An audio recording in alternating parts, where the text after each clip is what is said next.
చెప్పు. ఐడియా తెలియదు. నా మైండ్ నీ మైండ్కి వస్తుంది, గుర్తుపెట్టుకో సరిగా చేయకపోతే. 24 ఏంటమ్మా మీ అడ్మినిస్ట్రేషన్? ఏంటమ్మా మీ అడ్మినిస్ట్రేషన్? ఈ ఊర్లో బేసిక్ అవసరాలు ఊర్లో చూసినప్పుడు జనాభా 1336, 495 ఇండ్లు, కల్టివేయబుల్ ఏరియా 669 హెక్టార్లు. 669 హెక్టార్లు అంటే ఎంత? ఎన్ని ఎకరాల ఐడియా ఉందా? ఎన్ని ఎకరాలు? ఎకరాకే ఆయన అడుగుతున్నా. 72 ఎకరాలు సార్ సాగు ఏరియా సార్. బ్రేకప్ ఏమేమి ఉన్నాయి? పంటలని చెప్పింది నువ్వు.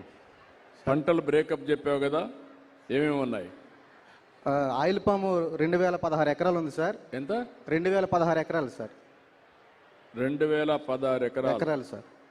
మొత్తం కల్టివేబుల్ ఏరియా 669 హెక్టార్లను పెట్టాం. మీరు ఇచ్చిన రిపోర్ట్ 14. మరి దానికి దీనికి గ్యాప్ ఉంది. ఆయన గ్యాపా మీ గ్యాపా నాకు తెలియదు కలెక్టర్ గారు. ఇవన్నీ కొంచెం జాగ్రత్తగా అనలైజ్ చేసుకొని ప్లానింగ్ పర్ఫెక్షన్ ఉండాలి. మీరు ఇచ్చిన రిపోర్ట్ అది ఒకటి ఉంది. నల్లమడు స్వర్ణాంధ్ర యూనిట్ అన్నారు. మీ అవగాహన ఏంటి? వీళ్ళ ఆదాయం ఎట్లా పెంచుతారు చెప్పండి నాకు.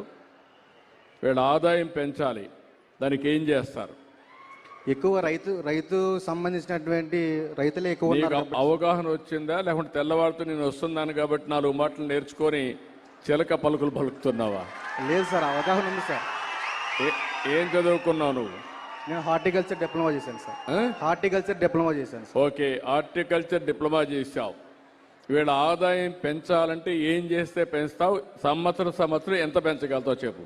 ఇంతవరకు ఎంత ప్రణాళిక చేశారు? ఎంతవరకు నువ్వు అమలు చేశావు? ఊరికే నాకు చెప్తున్నావు, ఉపన్యాసం చెప్తున్నావు అంటే నేను సార్ ఇక్కడికి వచ్చి 2 నెలలు అయింది సార్. ఇప్పుడు వరకు కూడా 20 హెక్టార్ల వరకు కూడా మనం చేయడం జరిగింది సార్. నీ ముందు పోయిన వాళ్ళు ఏమైనా తయారు చేశారా? రికార్డు ఉందా? రికార్డు కూడా లేదా? రికార్డు ఉంది సార్. ముందు పోయిన వాళ్ళు రికార్డు ఉంది సార్. ఉందా? ఇప్పుడు కలెక్టర్ గారికి ఇక్కడ వచ్చినప్పుడు ఈ గ్రామానికి 4.3 కిలోమీటర్లు రోడ్లున్నాయి, సీసీ రోడ్లున్నాయి. స్ట్రీట్ లైట్స్ 180 ఉన్నాయి. ఓకే, 305 ఇళ్ళు ఉన్నాయి. ఇంకొక 24 కావాలి. ఎన్ని ఇళ్ళు తెలుసా నీకు? ఎన్ని కావాలి ఇంట్లో మీ ఊర్లో? 24 కావాలి సార్.